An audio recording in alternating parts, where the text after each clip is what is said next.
महाराष्ट्र कांग्रेस के अध्यक्ष हैं नाना पटोले जी। सर, एक बड़ी जीत आप लोगों को मिली है। 17 पे आप लड़े, 13 जीते, एक इंडिपेंडेंट भी आपके साथ आ गए।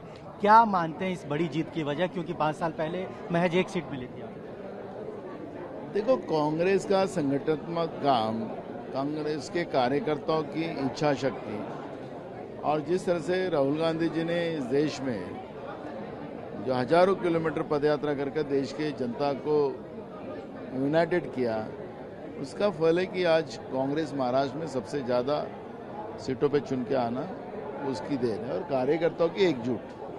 अब 4-5 महीनों में विधानसभा का चुनाव होना है। ये जीत आपको लगता है कि विधानसभा के चुनाव पे भी इम्पैक्ट करेगा? और चूंकि आप इस महाविकास आघाड़ी में कांग्रेस सबसे बड़ी पार्टी हो गई है, तो विधानसभा के टिकट बंटवारे में भी कांग्रेस उस तरीके से बार्गेन कर पाएगी जो पिछली बार नहीं कर पाई? नहीं, ये बार्गेनिंग कांग्रेस ने कभी सीखी नहीं है।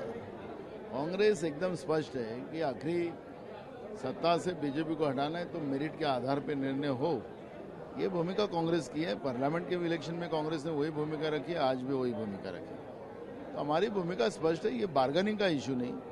हम जिनके विरोध में लड़ रहे हैं उनको पूरा परास्त करने की जो व्यवस्था बनना चाहिए वो हमारी भूमिका है। और मुझे लगता है कि असेंबली के चुनाव में मेरिट के आधार पर सिलेक्शन होगा। जगह किसको ज़्यादा मिलती कम मिलती उसका आधार पर नहीं होगा, मेरिट के आधार पर निर्णय होगा। आप कम सीटों पे लड़े और लगभग 80% के आसपास में आपका सक्सेस रेट रहा। शिवसेना, उद्धव ठाकरे की पार्टी ज़्यादा सीटों पे लड़ी, उनका उस तरीके का परफॉर्मेंस नहीं रहा। तो आपको लगता है कि ये मेरिट इसमें भी आएगा, आपकी सीटें बढ़ेंगी विधानसभा? ये सीटें बढ़ना और ये इशू नहीं है। मेरा यही कहना है कि आज सक्सेस रेट कांग्रेस का है। मेरिट के आधार पर अगर बंटवारा हो तो सीटें अपने आप ज़्यादा होगी, लेकिन आज वो किसको कम मिलती किसको ज्यादा मिलती है वो चर्चा का इशू नहीं है। हम बैठकर इस पे बात करें। आपके हवाले से कुछ रिपोर्ट्स छपी हैं अखबारों में और कहीं कहीं आ रही है कि कांग्रेस 150 सीटों पे चुनाव लड़ना चाहती है महाराष्ट्र में विधानसभा में। ये इसमें कितनी सच्चाई है और क्या इसके आसपास कांग्रेस नजर आ रही है? कोई आंकड़ा नहीं बताया। हमने यही कहा कि मेरिट के आधार पर जब बात होगी तो कांग्रेस का जो सक्सेस रेट है उसके आधार पर कांग्रेस को सीटें ज्यादा मिलेंगी।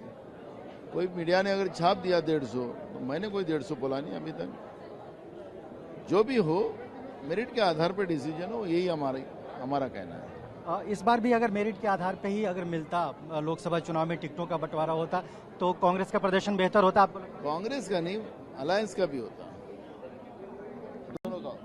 लेकिन अलायंस में तो सर शिवसेना भी है जिसका प्रदर्शन बहुत अच्छा नहीं रहा है कांग्रेस के मुकाबले, या शरद पवार की पार्टी? मैं इसलिए हमने कहा कि अलायंस में अगर सब प्रॉपर मेरिट पे हो तो सब अच्छा होता है।